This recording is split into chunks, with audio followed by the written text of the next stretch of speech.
welcome to the build guide for Sarah and the Worm from BrokenToad, Blacksun Miniatures and the Jim Henson Company.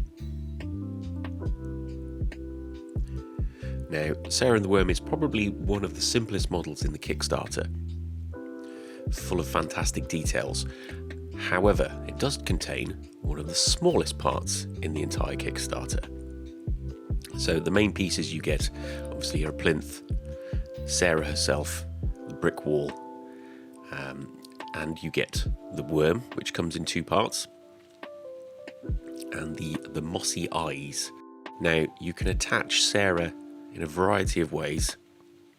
You can either pin them separately or glue the wall to the plinth and then glue Sarah to the plinth or the wall, or glue Sarah to the wall and then pin them straight onto the plinth. So after we've washed everything down with warm soapy water, we want to tidy up any excess bits of resin, and we can sort the mossy eye tendrils out. The larger of the two goes on the left hand side of the wall, and on this one there's a little bit of flash on the inside, so just scrape any excess away, anything that doesn't look quite right.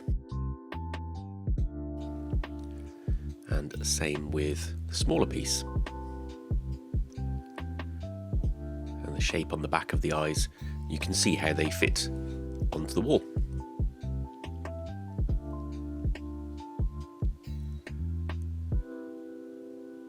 One thing to note, just make sure they're both facing where Sarah should be. That's the easiest way to tell them which way they should be going. So a little dab of super glue, we can pop those in place.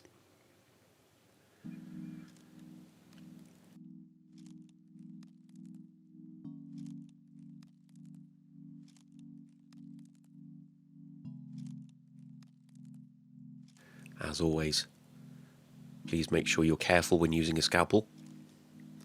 If you are younger, then please seek adult supervision.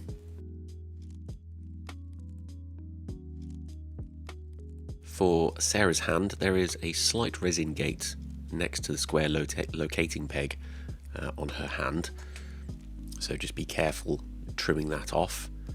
And the hand sits into the wrist and arm and sort of leans back. There is a slight notch on the back of the hand, which coincides with the cuff of her shirt.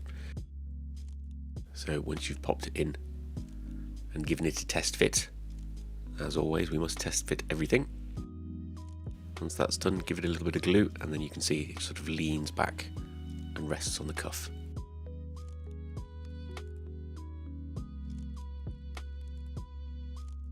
Now onto the smallest piece, possibly from the whole Kickstarter, the worm. Now he has two resin gates, one on the side of his head there. Please do not mistake his scarf or hair for resin gates, they are not. So just trim that off, and there's one just on the tail end of him. So just gently trim that off and round off the edge of the tail.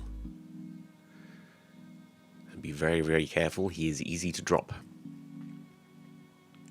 And then just glue his head straight on. It's quite a solid piece, so there isn't any issues gluing it on, but I had to do it off camera because he is absolutely tiny. Luckily, he does have a mounting point on the brick wall, which he sits in beautifully. So again, give him a test fit, pop a little bit of glue in there, and we can get him placed on.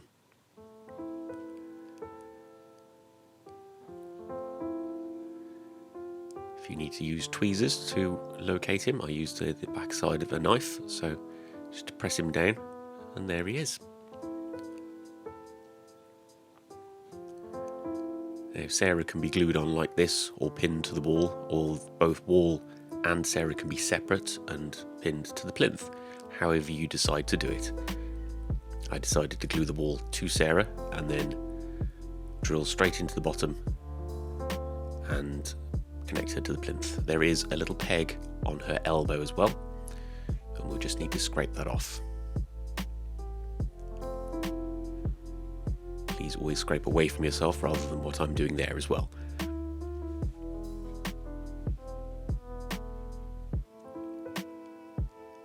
And there we have it, Sarah and the Worm, an absolutely fantastic looking kit.